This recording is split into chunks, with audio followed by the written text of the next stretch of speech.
Apple ने अपनी virtual assistant सिरी का नया एआई वर्जन लॉन्च कर दिया है, जो कंपनी के मुताबिक अब तक का सबसे स्मार्ट और एडवांस असिस्टेंट है। ये नया सिरी एआई एप्पल इंटेलिजेंस पर बना है, जिसकी वजह से ये अब सिर्फ कमांड नहीं लेगी बल्कि आपकी बात को वाकई समझ कर रिस्पॉन्स देगी। यानी अब ये आपसे ऐसे बात करेगी जैसे नॉर्मल चैट हो रही हो।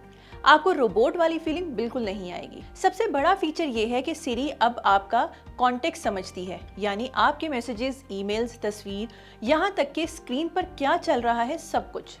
अगर आप पूछें कि वो रेस्टोरेंट कौन सा था जो मेरे दोस्त ने बताया, तो सिरी ढूंढ के निकाल देगी। या फिर पुरानी ईमेल से होटल बुकिंग, सफ़र की फ़ोटोज़ चाहिए, बस कहें और सिरी आपके ट्रिप की वो तस्वीरें निकाल देगी जिनमें दोस्त या फैमिली हो। ये सिर्फ एप्पल की ऐप्स तक महदूद नहीं रहेगा, बल्कि थर्ड पार्टी ऐप्स में भी काम करेगा, अगर डेवलपर्स इसे स्पॉटलाइट के साथ जोड़ दें।